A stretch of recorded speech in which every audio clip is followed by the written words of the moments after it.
All right, all right. Welcome back to another episode of Something Up My Sleeve. I am your host, Michael Dardon, and so honored to be the host of this show, which, if you didn't know, is broadcast live on the IBM Facebook page. So what a great organization to be involved in, the International Brotherhood of Magicians. And that actually brings us to our theme today, because we're going to talk a lot about the convention coming up in Pittsburgh, because I have a guest with me today that is performing at the convention in Pittsburgh, and a guest that performed at the last convention we did in Atlanta. So we're going to talk a lot about that convention experience, but let's get on with the show, because I've got some amazing guests with me that have actually become great friends of mine, all the way from across the pond, and now living somewhere around Detroit for some reason, if that makes any sense. We have none other than Lady Sarah and Keith Fields. Welcome to the show. Hello, guys. Hi. Look at that. We're here. Hurrah! You guys look amazing. You guys look awesome. Oh, you know what? Let me fix it. Okay, now we can see you better. So, last time I saw you guys, I think, was over All You Can Eat Sushi in Quebec. It was when we ate, and our eyes were bigger than our stomachs. I seem to remember there was kind of quite a lot of sushi on the table. We have yet to figure out that business model, because I don't know how guys like us walk in there and they can make a profit when we tried our best to eat everything we possibly could. That was amazing. It probably doesn't. That was Canada, so I don't think that really exists. Not at least around me. That All You Can Eat Sushi. I haven't found it. No, so was it over here? No. That was a nice surprise. So the wonderful time, and that was our experience. That was kind of like one of our last experiences at FISM. We were at FISM Quebec together. So I want to ask you a little bit about that as well, about your experience there. But before we get into that, the question I ask all of my guests, the very first question is, what is something up your sleeve? Meaning, what do you bring to the table? What makes you, and not any other performer? Why are you Keith Fields and Lady Sarah? What's something up your sleeve? Oh, that's a deep question. Darling. That's a deep question. Oh, I know. Oh, what? And you can't say your accent. That doesn't count. we talk about it. We've been married for 33 Actually, years. nowadays, yes, and the best 28 years of my life. A few of them were a bit iffy. Let's not argue in front of everyone. I think the thing that's different about our act now is we've taken our relationship on stage.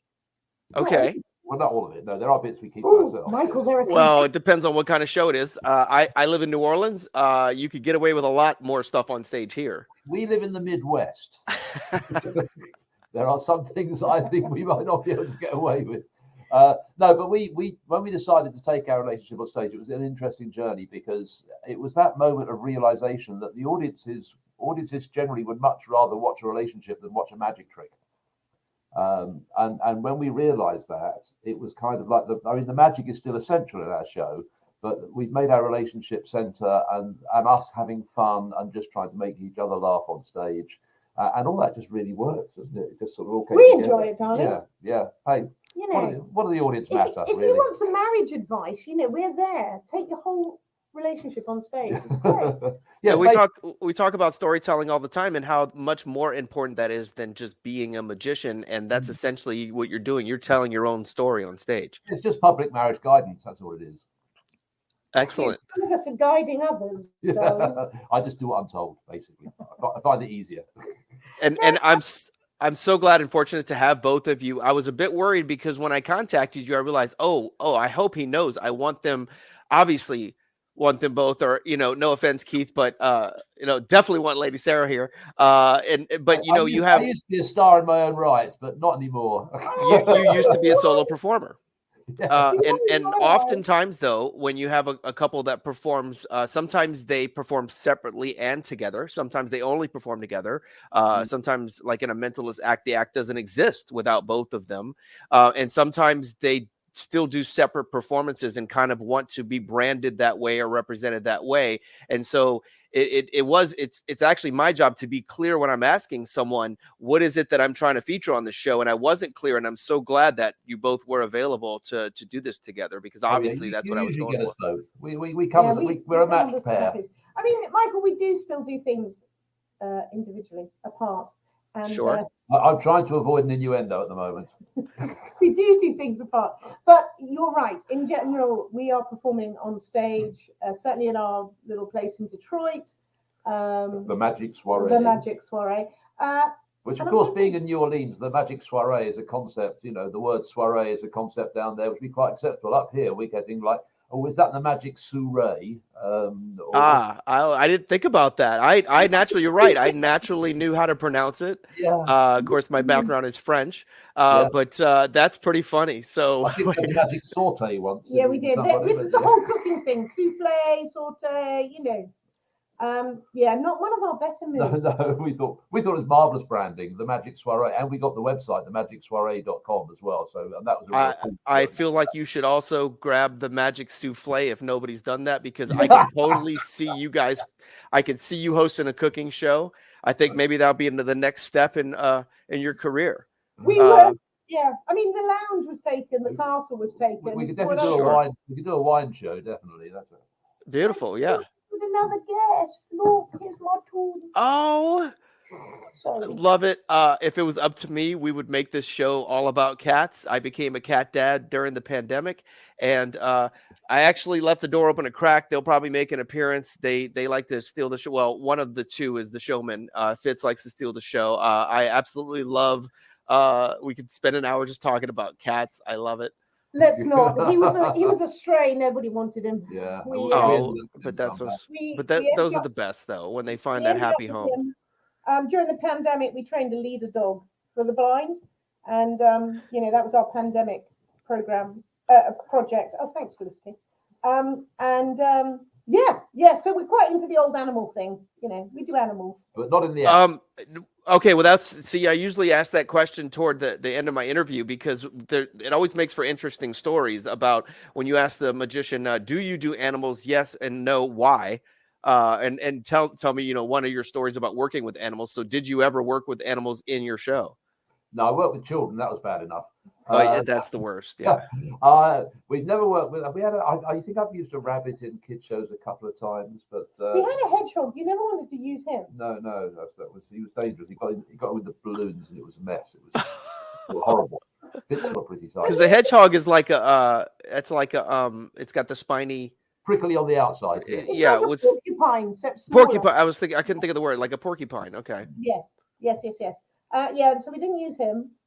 No, we did at one point when we had the leader dog. We talked a lot about getting a dog, because I think it'd be quite fun to actually have a dog in the act. I think that'll be. There's a lot you can do with a small dog nowadays, and it'd be a lot of fun. But we haven't got there yet. Challenging, although I would love to see hedgehog from balloon. Yeah, I think that'd be an amazing effect. Comes from the balloon, whether you like it or not, because that one way or another.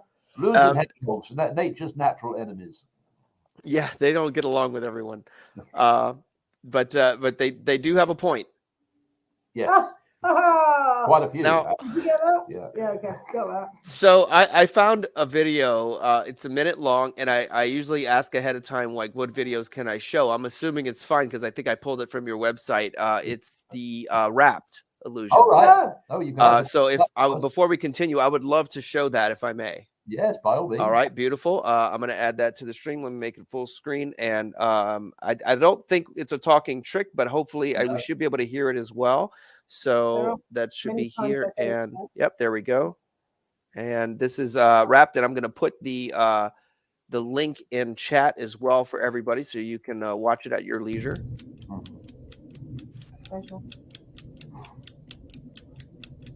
Oh, it's this one. Yes.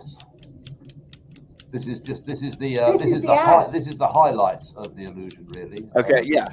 Don't I look good there, Michael? Look at me. Wow. It's the wrap. This is better. I want them to want to see it live. So we want to see the whole thing live, I don't know if you do.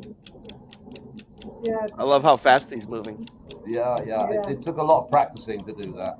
I can genuinely say he doesn't normally move that fast. No, darling, look at you. Oh, look at me. There we go. And there he is. Ta-da!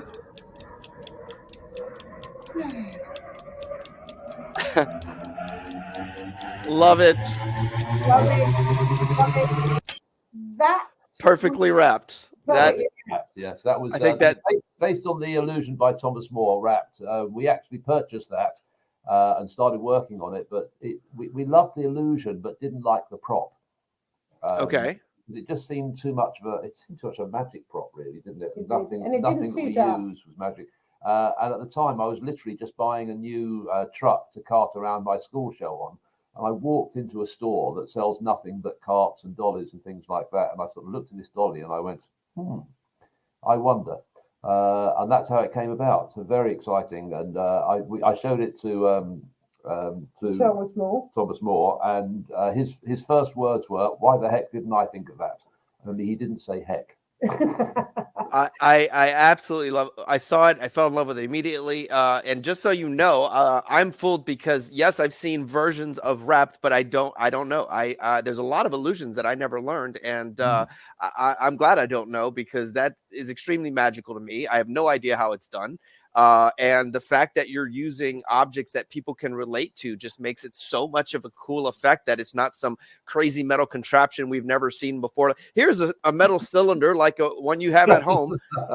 I know it's all totally generic. It's also interesting because we've never done an illusion before. I am not a box jumper, and I have many dear friends who I admire wholeheartedly for being able to get into the boxes, but I'm not that shape, I'm not that age, and I couldn't do it. Yes, the camera's very generous to us at the moment. It's only showing us from the shoulders up. So, so when Keith designed that, it was very much like, holy moly, darling, are you really going to come up with an illusion? I was quite surprised. I mean, we looked for a long time to find something to close the show with. We wanted something sort of bigger and something a bit more dramatic. And when it all came together, we were so pleased. It's just like that was shot down at Dickens Parlour Theatre in Rich Block's place in nice Delaware. Yeah. And it's a lovely little theatre. We're big advocates for all these little theatres. We did about 2 years of going around all the just so folk know, that one is in Bethany Bay, is that what Bethany Beach. Bethany Beach, which is like on the border of Delaware and Maryland. And it's just a fantastic theatre down there. And if you're ever in the area, do make a point of going. It's a lot of fun. I have not heard of Bethany Beach, and you'd think that I would have heard of it. My wife's name is Bethany, so that's amazing. We're going to have to visit there in Maryland. After her, that's incredible. She has an entire beach, and she never told me. That's wow. I think it's a nice beach as well. It is a very nice beach. Yeah. We learned about Shelton, what are those crabs called that you have over here that we don't have? I can't remember. They live in, anyway, doesn't matter. Move on. Sorry, okay. I was going to say, you don't want to start talking about your wife being a beach. That could be this. Right, yes. But apparently she is. Now, how long would this, so we watched the highlights. I'm curious as to how long is that routine normally? It's about 3.5 minute piece. Okay, when we do it full length. And it depends because one of my favorite introductions to it is to do it at the end of the show and say, we found some things backstage and we came up with a crazy idea and we'd like to try it for you tonight. Is that okay? And because it's all, it's a dolly, it's a curtain, it's some saran wrap, it's it's all stuff that could be lying around backstage. I love, go ahead. Sorry. Well, no, because the other side of that was that Keith was very hot. We were very hot on the political dynamics of that, and I need to come out at the end and just leave him on stage wrapped up and walk. And at some point the tape switches, so we don't see when in this video. See that in that video. That's just one of those comedy moments in the actual show where basically the tape's on Sarah and I sort of shout something at her and she takes the tape off her face and she puts it across me. So the whole routine was designed so she it's called the assistant's revenge basically. But it's an extra way that she gets an extra bit of revenge by slapping the tape on my mouth. And in the show, she draws the curtain in front of me as well. And I close the show. So, it's great. I love it. Yeah. Good job, darling. Good job. Stunning. I love the idea that maybe folks watching will think that, well, maybe I can figure it out and go home and grab some saran wrap and try to wrap each other up and figure out how to do it. Feel free to try, people. Feel free to try. That's all I'm saying. And send us the videos. Do try this at home. So I have to bring up this. I'm reminded of a joke, and I'm sure you've heard this one, and I'm hoping you haven't, though. It's really, and I had to go over it in my mind to make sure it's a little off color, but I think we can get away with it. But it's your show. You're going to get into trouble, not darling. Will mute me. So do you know that the guy walks into the psychiatrist's office completely naked, covered in saran wrap. And the doctor says, well, I can clearly see your nuts. No. So the other thing is It works. Yeah, it works. Great, Joel. That, I love that it. translates. But what doesn't translate is saran wrap.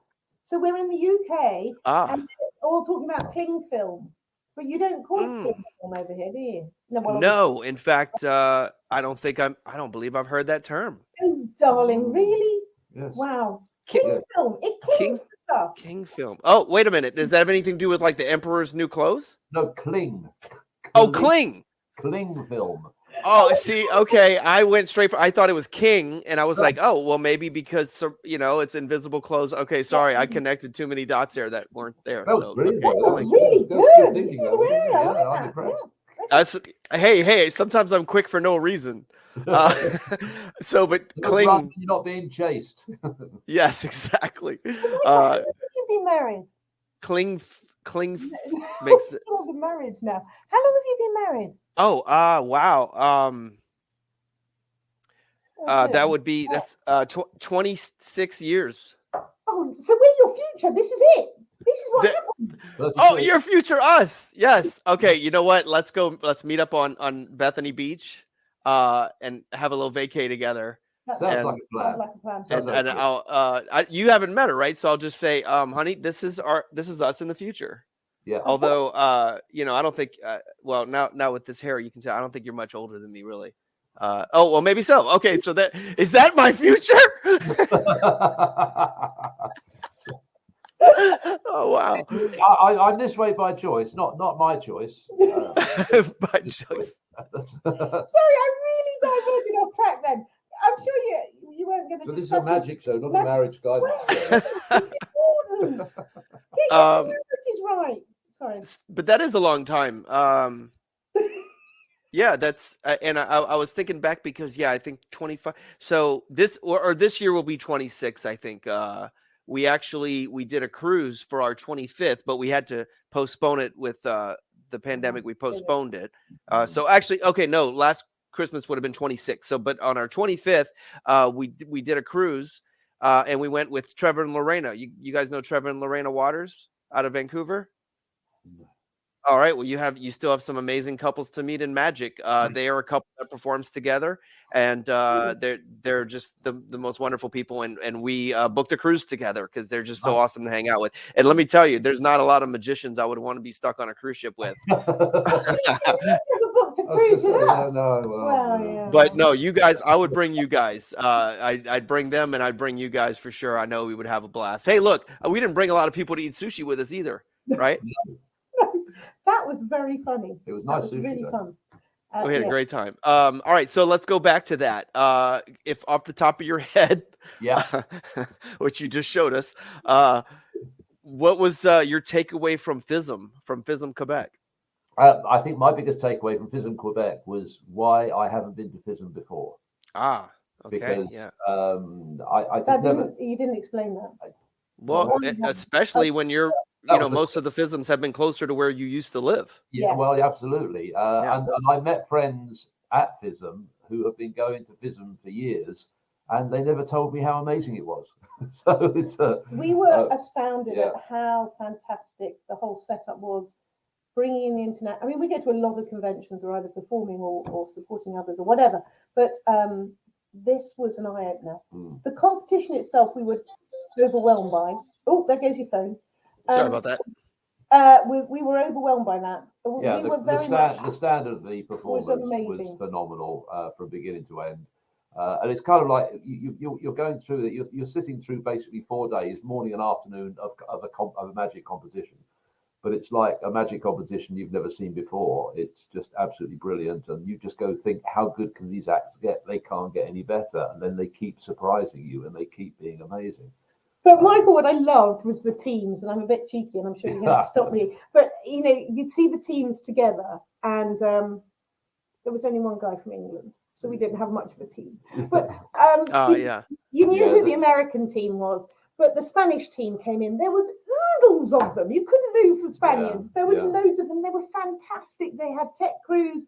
They had everything. Yeah, they had their own tech people or something like They that. would We think some nations have really got it together. But that's interesting. If we talk about competition magic for a second, it does seem that the West in general isn't really into competition magic anymore. Right.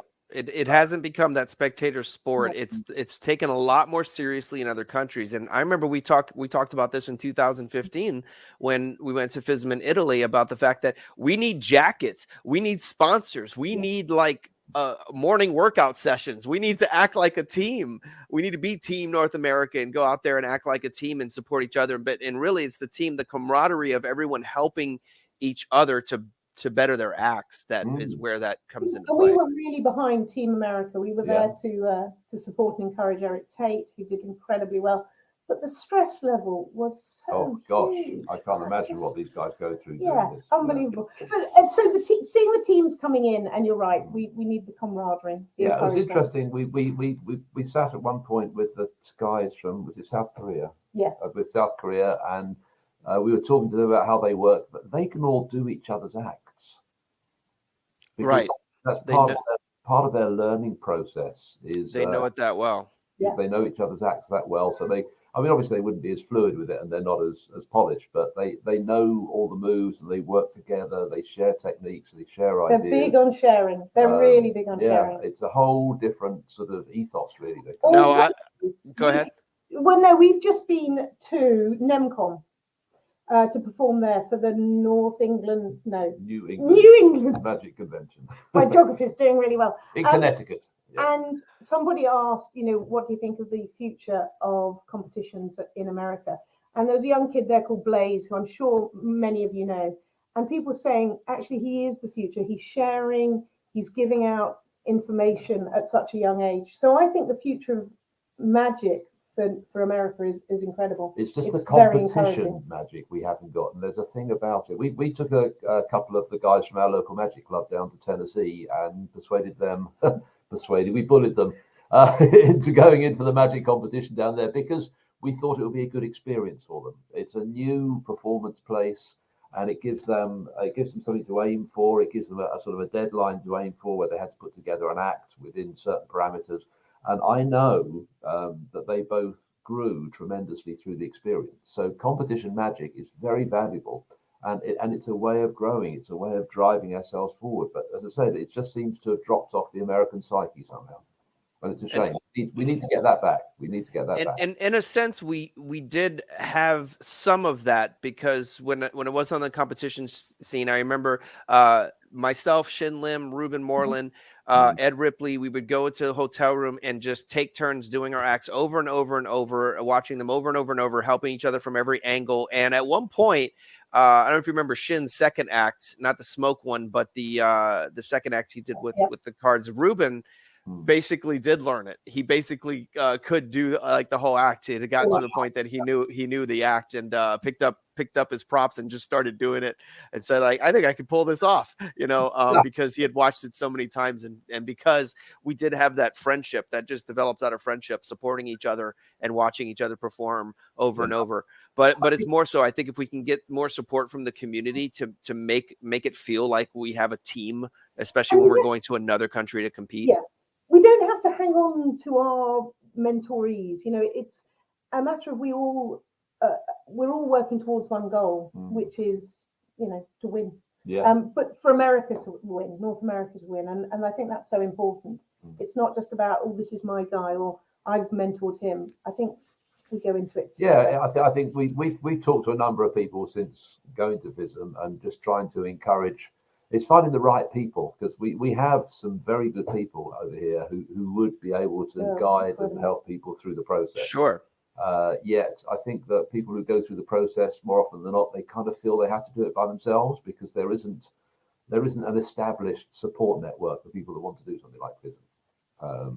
And I think it's expensive. Oh yeah. For a young kid to go to FISM from North America, Italy in 3 years. I mean, that's expensive, just the flights and everything else. Yeah, it's a big trip. And they have to get a passport. Oh my goodness, a photo. Yeah. Have their fingerprints taken. Oh yeah. So speaking of traveling, let's talk a little bit about how do you start across the pond and then end up in Detroit of all places, and bringing us to let's move into your current venue, your regular show that you have. Yeah. So what brought you from England to here, and how did you establish that show? What brought us from It's England England to to here? here. A plane. Sorry. The amount of people who say to us, "What brought you?" Yeah. Oh, it's a plane. I walked into that one. You Yeah, did rather, sorry, yeah, yeah. I mean, our reason for coming here is, I mean, there's several complicated stories we could tell about it. But, Okay, but I'll give you the quick one. okay. You get to a certain age in your life, obviously you're not there, darling, and you think, is this it? What next? What can I do? We had 2 young kids. We have 3, but we left one behind. We don't love him as much as the other 2. And what an incredible experience it would be to bring a child up or children in a different country. What a great experience for us to move forward and to do something different in our careers. I had my own business, you had your own business. We came over and it's, yeah, it was an adventure, really. It was kind of like we discovered we had the opportunity to do it. And we So, have a bit of a motto of what's the worst that can happen. yeah. We would have gone home. The worst that could happen is we turned around and went home a year later. But, you know, that year went on to 2 years and went on to 4 years and went on to 8 years. And the kids went to university and then they went on to do masters over here, and we developed in different ways. Yeah, and now we've been here 14 years, and it's kind of like absolutely the best thing we could have done back then. We didn't know it at the time, but it was hugely scary. But yeah, we just did it, and it worked. Well, you've done comedy clubs for 20 odd years, Yeah. so that was great for you. For me, I'd run my own business and I wanted to try something new, and so I started writing children's books, and that took me in a different direction. And then performing together was something we could do together as well. So, but the performing together was an interesting journey as well, because we started as almost a bit of a accident, really, didn't it? When have you got 5 minutes? We'll tell you the story. 3 minutes, maybe. Yes. Can we cut it down? Yeah, cut it down. You start. So Felicity's the youngest. You probably come across her. She writes for Vanish magazine, and she was off to after university. And Keith was saying, "Okay, you've sold your business in London. The kids are leaving. What do you want to do now?" And Michael, if somebody said to you right now, you could do anything you wanted in your life, you have to take time to think about it. I mean, obviously there's money parameters, but you could do anything. And so I really thought about it, and I said, "Darling, let's get out of America. Let's go to Borneo and work with the orangutans." But yeah, I mean, I didn't expect that. Right, that's Borneo and orangutans, but I took it seriously. Somebody else we knew who was doing it. Yeah, we took it seriously. Noel Britton in the UK used to do it. And I did some research, and basically what we wanted to do was go and cuddle monkeys, and you're not meant to do that. You're meant to go out there and build habitats for them, which sounded like hard work. So that one has been. So we went on to idea number 2. Idea number 2 again, Michael. Anything you could want. And I said it's. I don't want to sound terribly. It was time to do something for somebody other people. And Mother Teresa, you may have heard of, died many years ago. Incredible woman, but had a charity in Kolkata in India, and it's still running now. The nuns are still running it. And I said, "Darling, let's go and spend 6 months on the streets of Kolkata, and you can do your magic, and I'll work in the soup kitchen." Which although being a good idea, it's something that's really outside my comfort zone. You know, the whole concept of working with kids in that situation, you know, it's just too much for me. And so then she said, I said, "Right, let's perform together." And I said, "What about these kids in India?" But that's basically it. That's the serious But story. it's sort of, that's how it went, and that's literally that. I mean, we make a bit of a joke of it, but that's kind of literally how it happened. It was kind of like the kids have gone, what are we going to do? And we went through some various ideas, and working together just fell on our feet. And here's where you have to think about your marriage, because I needed to get a lot of stage time. I did improv classes, I did Toastmasters, I won awards for things like that, but I needed more time on stage. He needed to write new material, and that would suit the 2 of us as opposed to a solo act. So that took him way out of his comfort zone. And then, I needed that extra time to work on my act. It wasn't an overnight success thing. It was a lot of a lot of work. There was some tears, There darling. were some tears. I managed to make my wife cry in one rehearsal. I didn't know she had no sense of rhythm. I had no idea. All I wanted her to do was walk on a beat, but some people just can't do that. I can talk, I can act, but don't ask me the dancey sort of stuff wasn't going to be us, so that had to be binned. Well, sorry, go on. I was just gonna say I knew some of the story, but I never heard the part about the orangutans, and that's amazing. Like I was not expecting that at all. Actually, a true bit of the story as well. It was something we discussed and looked into seriously. But I'd encourage each of your listeners to think, what could I do if I could do anything right now at a certain age? What would you want to do? Orangutans, obviously. Beautiful. So, all right. So 2 more questions. One of them, it might lead into, you're probably going to have a longer story, but my final question is obviously about the convention. But one question I like, especially because we're talking about traveling, is what's one of the strangest experiences you've had with airport security? Well, I don't have any props, so I've never had any problems with this. Really? I did once. I mean, I've lost numerous props because I've forgotten to take them out, and it's like, okay, now what can I do? But one of the weirdest ones was I had a faux pineapple. Okay.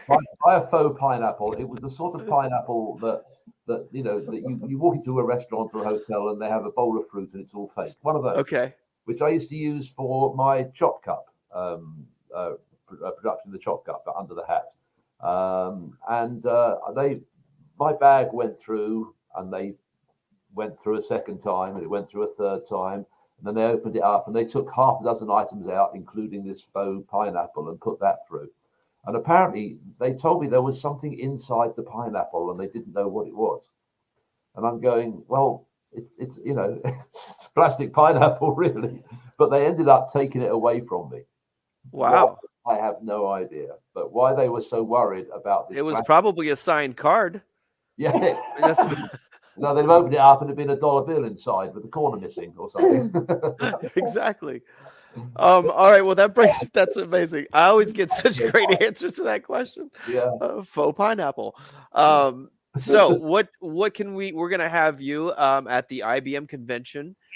You are on the flyer. You are booked to perform. I'm looking forward to seeing you there in Pittsburgh. And so what do we have to look forward to at this upcoming convention? Well, it's more than just we have a great lineup. Well, there's a fantastic lineup. Incredible lineup of this convention. It is going to be an amazing convention. But we have a job as well, because we're very important.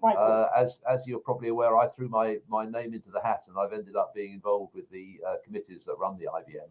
And I was talking to the convention organisers, and I suggested that what we needed was a newbie point person, someone who is in charge of all the people that are coming to their first ever convention.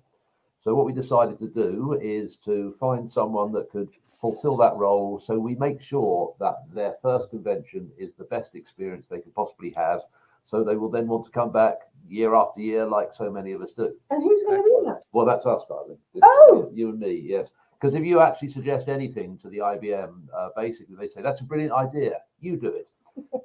That's kind of how it works. That's kind of how this talk show came about.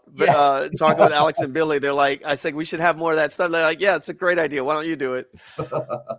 So we are the newbie point people. So we will be planting ourselves in the hotel bar and say, any newbies, this is where you can buy us a drink. That's a great place. All right, so we're also having a special newbie event for all the newbies, where the president and the new president will be there, and a few of the stars of the convention, and hopefully we're going to have some extra special gifts for them as well, as a thank you to coming to the first convention. So everybody gets a pineapple. Well, yeah, or an orangutan. Yeah, maybe. Well, yeah. So if you've never, I love that idea. That's excellent, and that's actually what we need. We need new blood. We need young blood in there. We need people coming back. We need the camaraderie. We need people to know that this is fun, and this is mentorship, and this is where you learn. This is meant to be a great experience, and I would hate to think that anybody new is just wandering around not making friends when you're sitting at the bar waiting to treat them right. Yeah, and that's the idea is to be there to enable people to just have a great time. That's what it's all about. Perfect. Beautiful. This always happens that I realize I could talk to you for another 3 hours and we could go back and forth. I do want to have you back on because normally what I do is we do an after party where we keep the show going and I bring guests back and we just kind of like we just mingle. There's no specific topic or anything. And we're a little more loose because we take it off of Facebook at that point. So we can, be a little more crass if necessary. And so I'm going to ask you to come back at another time when we do the show so you can just hang out with us afterwards for the after party. But I will definitely be seeing you guys in Pittsburgh. I want to tell all the new people out there coming to the convention, make sure you find these guys at the bar because it is their job to find you and make sure you're having fun, and you'll see them on stage as well. So thank you very much, Lady Sarah and Keith Fields, for being on Something Up My Sleeve. You guys are awesome. Can't wait to see you in Pittsburgh. Cheerio! Bye-bye. All right. What a great couple. They're fantastic. And if you thought that was fun, wait till you see them on stage. You got just a taste of it with a minute-long video. They're always a treat. So fortunate to have them on the show, and can't wait to see them at the upcoming convention. And now we are going to bring up someone who was performing and lecturing at our last convention, who helped to make Atlanta a huge success, and who I got to see just very recently, like within the last 2 weeks, actually, in Washington, D.C. She travels all over the place, and fortunately, she happened to be performing there, and myself and Meadow Perry were in town, and we got to catch the act. It was an amazing performance called the Magic Duel. That's just one of the many venues she's performed at, and I can't wait to talk to her more about her show and what she's doing in magic. She is here backstage. Let's welcome to Something Up My Sleeve, Alyx Hilshey. Put your hands together. Here we go. All right. Good to see you again. Oh, check your wait. I didn't mute you. Okay, there you go. Good. Perfect. Whoops. Wait. I just took you off the stream. Hold on a second. I'm going to fix it. There we go. That's even better. All right. Let's check your audio. Yeah, I'm here. Beautiful. All right. Great to see you again. It's so nice to see you too. Thank you so much for having me on your show. This is great. Absolutely. And I got to be honest, though, it is a little easier and relaxing for me when I just recently saw someone, because it's like, let's just continue our conversation, because we were having great conversation anyway about magic, and we'll just keep it going. And now we can do it on a talk show for everybody else. It was great to see that show. I didn't actually have a lot of chance after the show to tell you about what I liked, so I get that opportunity now. Definitely want to talk about that, and of course upcoming shows and what you've been doing. But first question, let's get it out of the way, which is going to be weird because you're not wearing sleeves, but what is something up your sleeve? What makes you? What do you bring to the table that separates you from other performers? Oh yeah, that's an interesting question. I got all my performance chops out on the street, and so there's lots of magicians that do that, but that's, I guess, what separates me a little bit. I started street performing 10 years ago, and clocked a lot of flight time, and so that's I guess what's up my sleeve. It's a little bit of street experience. So. And you shared a lot of that at your lecture as well. I've actually performed on the street in my past, and I felt I learned so much. If you were to just maybe give like one tidbit to people that weren't privileged to be in Atlanta to see that, what would you throw out there of just like maybe a quick highlight of your lecture? Oh, well, actually it was a talk. It wasn't a lecture. It was supposed to be like a TED Talk. And I talked about building a magic career after I relocated from like a hub of civilization. I used to live outside of Philly, not too far from New York City. And then we moved to the middle of the Adirondacks, and we built a tiny house on wheels. And we live in 237 square feet. And our neighbors are like Amish, but like horse and buggies. But last year I did 250 shows despite living in the middle of nowhere. So that's kind of what I talked about at the IBM. It was really fun. So. That is such an interesting, I don't know, is the word juxtaposition to begin. We as magicians, we're often accused of being hoarders, because it's not that we need to hoard necessarily, but we might need this prop at sometime. And so you end up with rooms full of stuff that you might use that's not in your current show. And so making the decision to go to a tiny house to minimize and to become a minimalist is almost really a complete dichotomy. So what brought you to that mentality? Yeah, well, I think we needed to move, and we were going to build a house, but we just couldn't quite afford it. And we decided, well, let's build a tiny house. And quickly I learned that we're really terrible minimalists. So Because you're a magician. right, because I'm a musician, so we built one tiny house ourselves. We built the whole thing, and then it wasn't enough. So then I bought a tiny house, and I filled it with magic. And so that's kind of, you know, how I do. So that's really the secret. You're a minimalist, but not really a minimalist, because you essentially have two houses. Yeah, you got to have a second magic tiny house. So you have two tiny houses as opposed to one larger house. Yeah. One regular house and then one magic house, which is kind of what I think everyone wants, which is everyone's dream, to just kind of have their separate venue. That this is my magic cave. I call it my wizard's cave, which is now my attic. Cool. Yeah, so I think everyone wants their own wizard's cave, their own special magic hideaway. So that's what you were able to do. Although you don't spend a lot of time there, because from what I see, you're traveling all the time, and doing quite a bit of road trips, right? Yeah, I set up like little tiny tours. But I have 3 kids, so I try not to go for too long. But like last winter, I my business up here wasn't really set up, so I did leave and I went back to street performing, and I did 2 months down in Florida. And like in the middle of that, I would come home for a month and just be present with the kids, and then I'd go back down for the second month. But that was really great. So I don't count like street shows and like my annual shows, because usually they're shorter, they're like 20 minutes or whatever. But I clocked like 500 street shows in 2 months, because I would just go down there and I would work like 27 out of the 30 days. I would pull these like 10-hour shifts. Some days I worked like 14 hours, just trying to, make money and bring it back to my family. And at the same time, like, just honing material. So when I went to the IBM, I performed a lot of the things that I had honed down in Florida, out on the pier, and like something like 600 street shows. So. Wow. Yeah. There are a lot of people that love that idea of the freedom that you have of when you're street performing. You don't have a boss, you don't have a schedule, you're doing your own thing. And I know of people from other countries that really, they want to come here strictly because they want to find a way to street perform. What has been the advantage, or how do you figure out where you're going to, like you say, you went all the way to Florida. So there's different seasons in different areas. And how do you figure out where you're going to be? Yeah, well, I'm really lucky. Despite that I live in the middle of nowhere, I can hop on a ferry and drive like 30 minutes and be in one of the premier street performing destinations in New England. So wait, let me pause right there. So Lady Sarah just mentioned this also. There's a New England. Yeah. Okay, I'm sorry. Go ahead. That was horrible. Go ahead. No, that was a callback from what they were talking about earlier. Awesome. And I haven't seen that. I haven't been there, so I didn't even know that was an amazing place to street perform.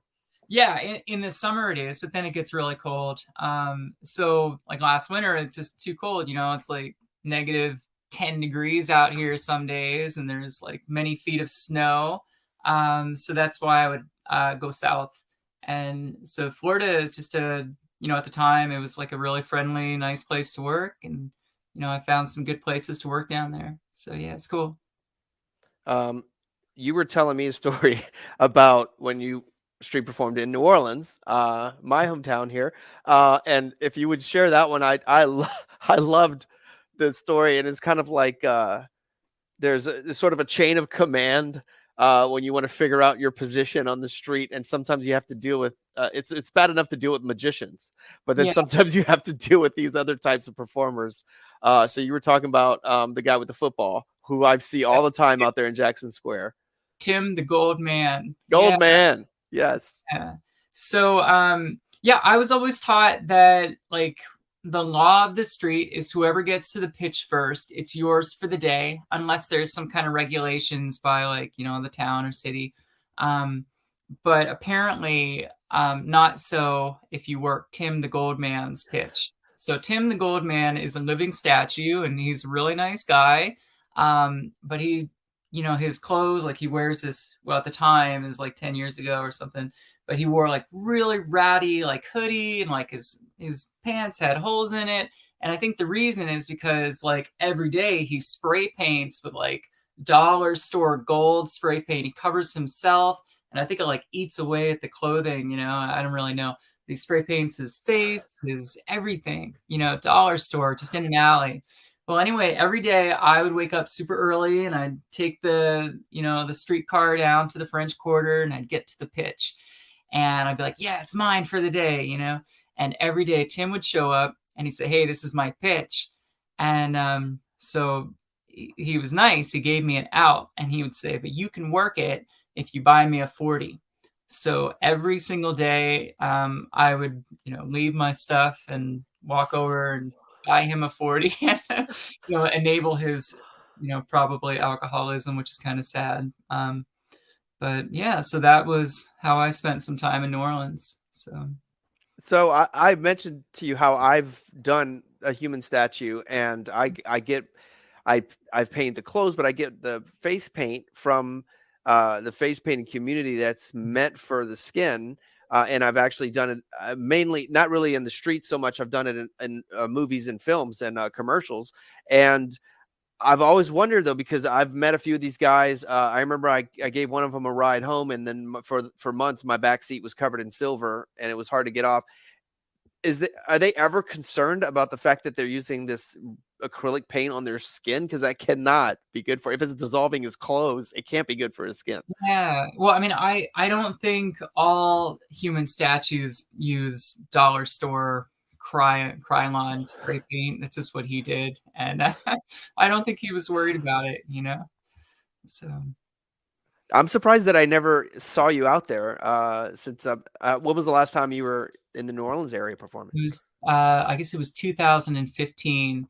I wasn't there long. Wow. So at the time I was a teacher and I taught engineering at a college, and I would leave like on my breaks and go to different places. So yeah, it was just one winter break. I took 2 weeks down there and I learned a ton. I got to work with Bobby Maverick, who is a legend in magic and street performing.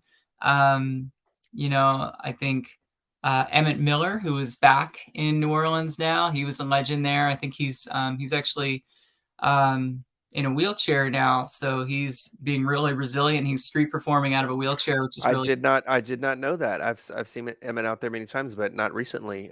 He's back. Yeah. Okay, didn't even realize that. Wow. Yeah.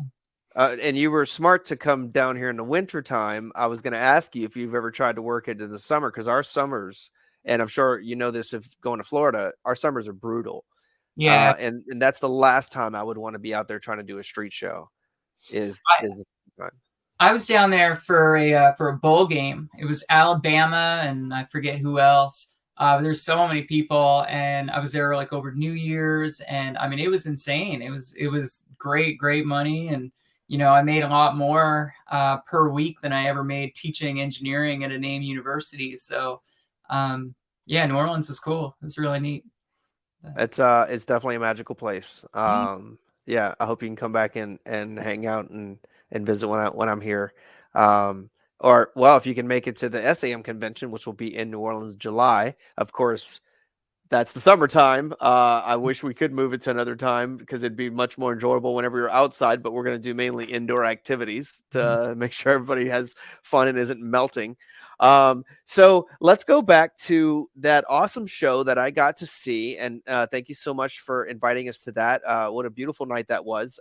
So it is run by Mark Phillips, right? And it's called The Magic Duel. And essentially two magicians kind of dueling it out, taking turns performing an effect. I want you to talk about your experience on that show, and then I want to get a little more specific about some of the effects that I really enjoyed. Yeah, cool. Yeah, that show is amazing. Mark is a fantastic magician. He was one of the top trade show magicians for years and years, and now he pretty much just does this show. And sometimes he takes this show to corporate audiences, but mostly he just sells tickets. And he does 2 shows most Saturdays, and it's like 80, 100 seats, and it's a blast. And the premise is really cool. So theatrically, we're at each other's throats and we're insulting each other left and right, and we get really mean to each other, which is totally not my character. I'm kind of stepping into his script that he has, but it's a blast. And then the audience gets to vote, and they apparently are voting for DC's top magician, and the trophy is like an old karate trophy with like a fairy wand duct tape to it, so it's kind of comical in that way. But there's also a lot of strong magic. Mark is just a fantastic magician. He's got a great eye for choosing material, and it's been a tremendous learning experience. For me, he's been a real mentor in that show. It's like I've got a director, I have a coach, and I have a cast member. It's really been great. So, did you ever figure out a joke about the karate trophy? I remember we were trying to come up with something for you to use.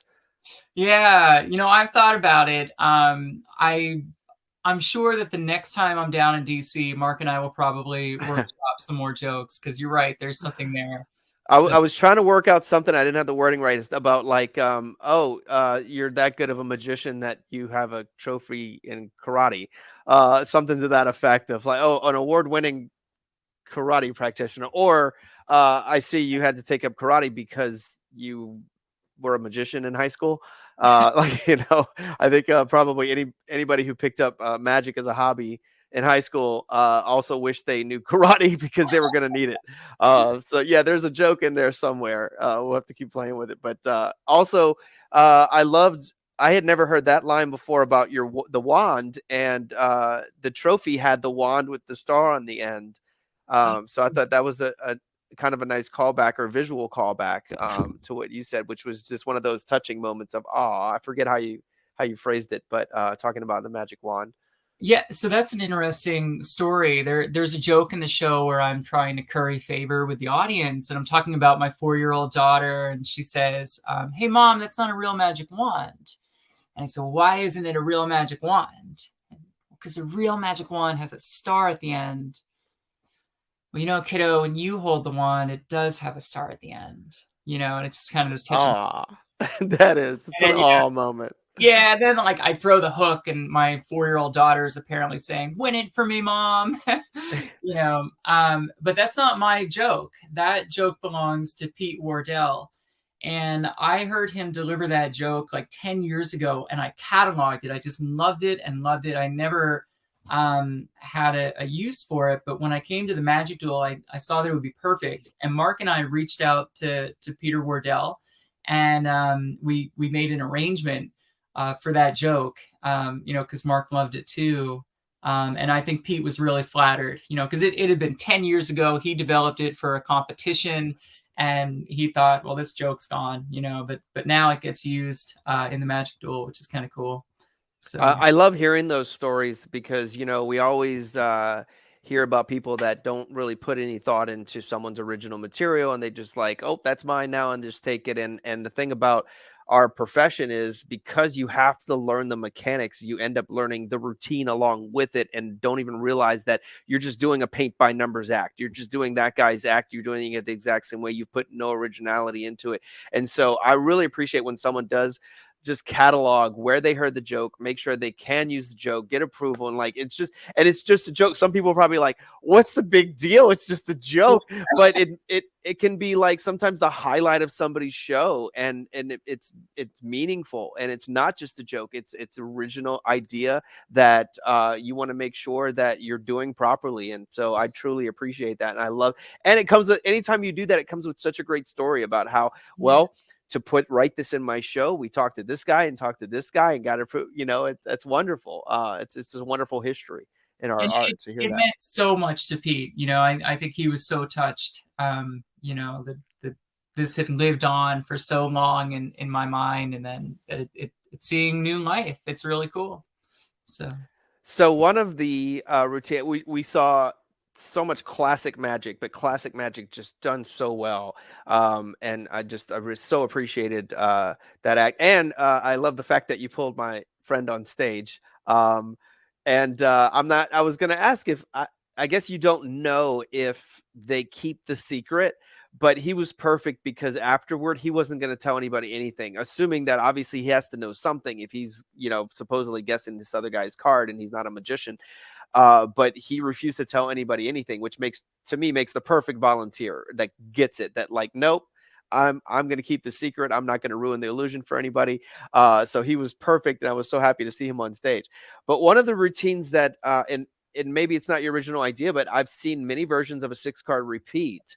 But the fact that you laid them into the glass made it, because on stage, it's not even often if I'm in the back, I'm thinking, okay, well, I can't really tell. I'm going by her word. Yeah, it looks like she has 6 cards. But the fact that you laid them so cleanly in the glass, I thought was brilliant. And I wanted to ask you about that.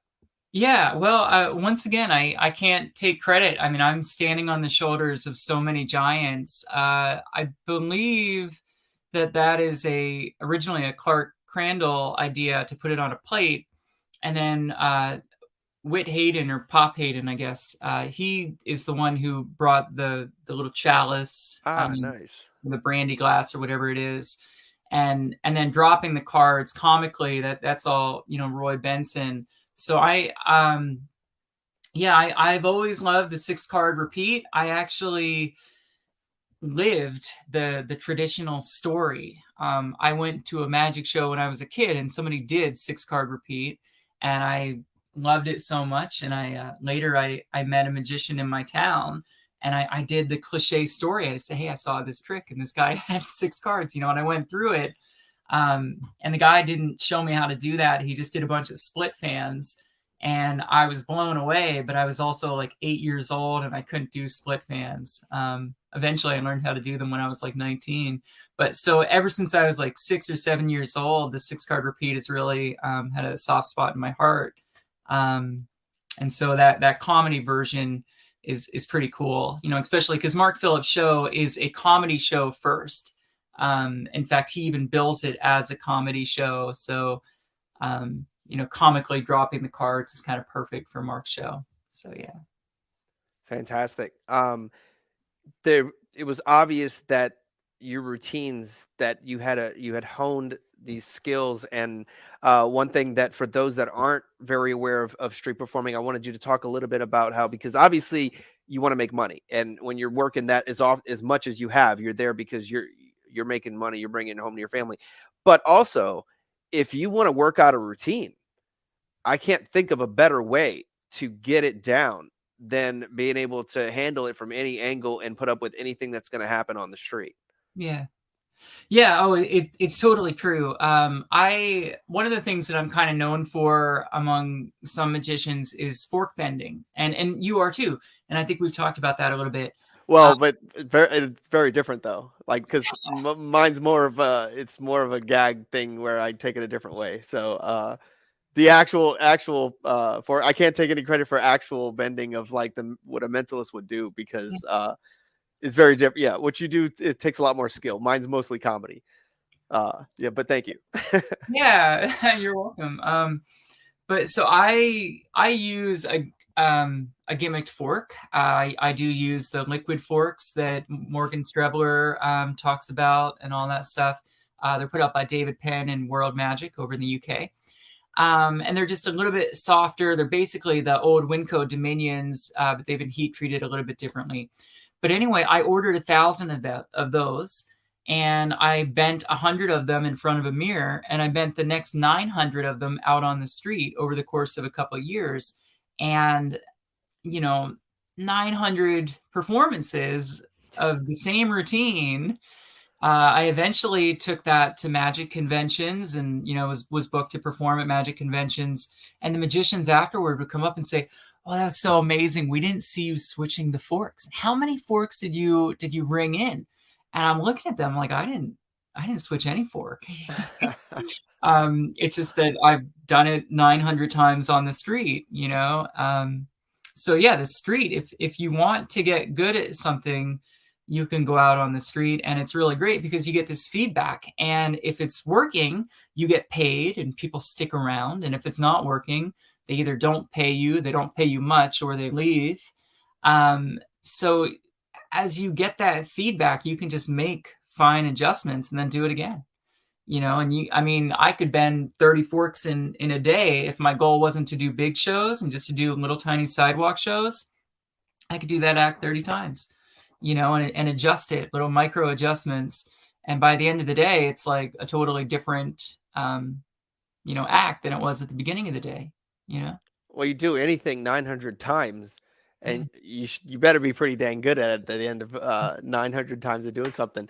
And I find that amusing that people in everyday life, they'll do that in like sports or other extracurricular activities, but they don't seem to get that it takes that same devotion to do what we do.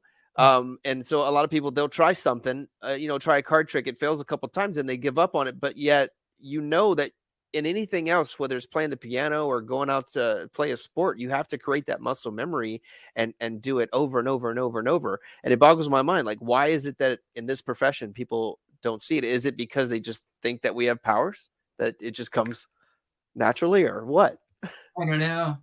Yeah, Tommy Wonder, he wrote in the Books of Wonder, his signed card to the ring box. He talks about his special Mercury fold that has an extra fold in it. And he says to be able to master that, you need to buy 100 decks of cards, and you need to, what is that? That's 5,000 cards, or more than 5,000 cards. You just need to fold them 5,000 times. And I actually did that, and that taught me a lot. They're like, oh, this is what it takes, I'm starting to understand why you have a separate tiny house just for magic, because I'm sure if I went to visit, there'd be like 1,000 forks on the ground and 5,000 folded up playing cards all over the place. Oh, no, yeah. Yeah, I mean, well, so 100 decks, Mercury folded plus an extra fold, will fill, I can tell you, 2 contractor bags. That's like when when it starts to get big. So maybe they're just regular garbage bags, but 2 of them. So. Wow. All right, there you go. That's how much space you need if you want to work on that particular illusion. Yeah. Excellent. What was first of all, the IBM, when I first met you in Atlanta, we're promoting the next convention coming up, which is in Pittsburgh. And so we've been talking a lot about our experiences at the convention. I got to talk with Keith Fields about what he's going to be doing in Pittsburgh. Was that, you had been to other conventions? I'm assuming that wasn't your first IBM, was it? That was my first IBM. Oh, yeah. It was. Okay. It was. I have been booked at, I think, 4 different conventions that I've performed at. And then as a kid, I used to go to conventions.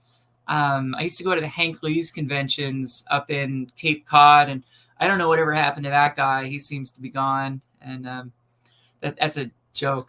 He was arrested, but I know it's gonna. Yeah.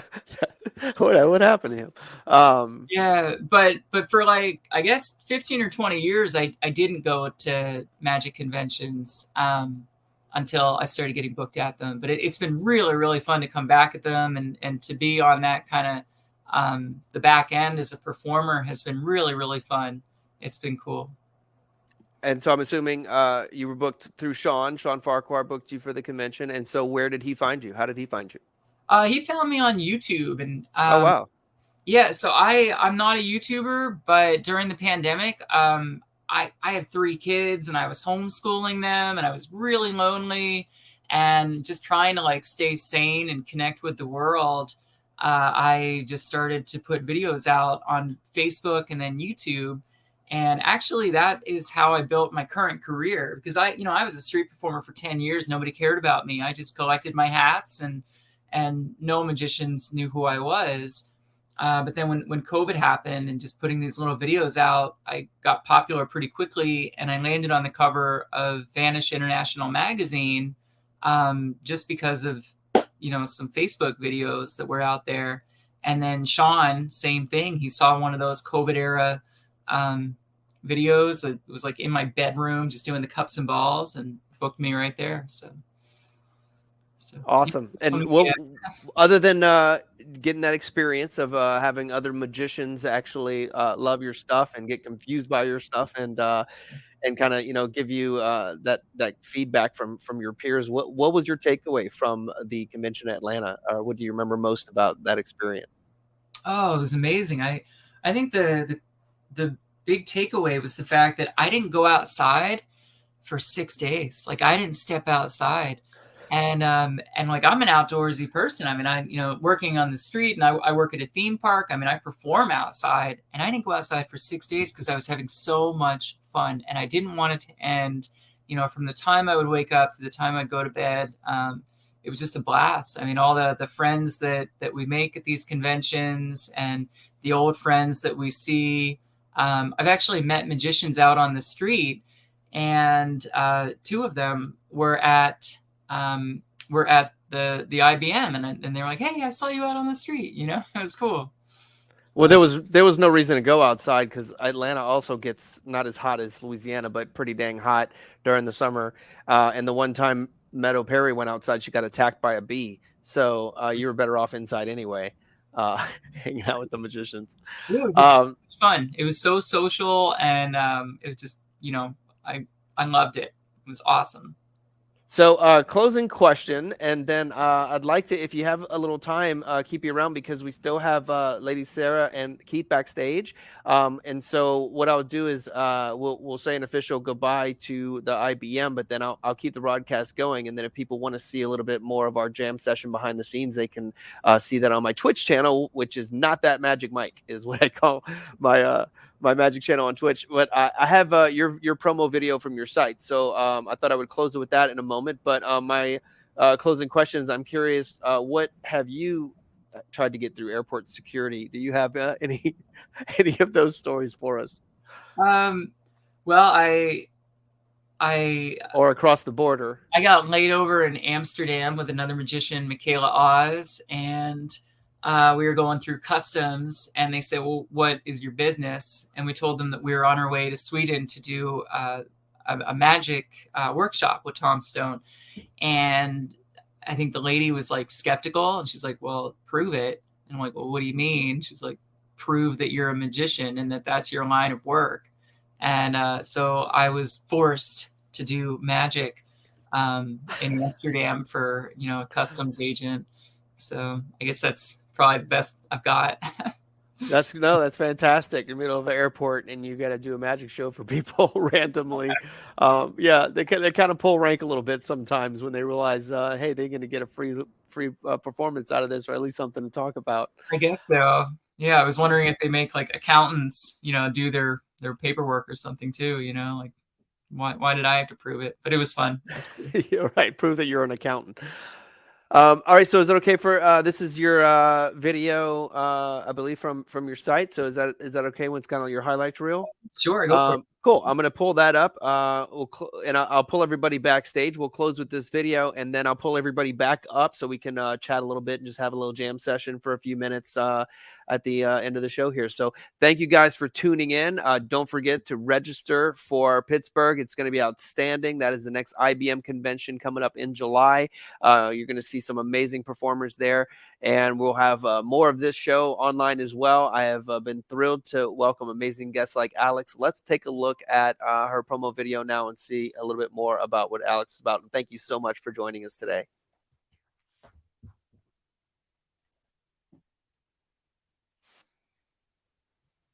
Oh, wait a second. It's grabbed the wrong screen. Where is that coming from? Let's hold on a second. Let's get it the right one.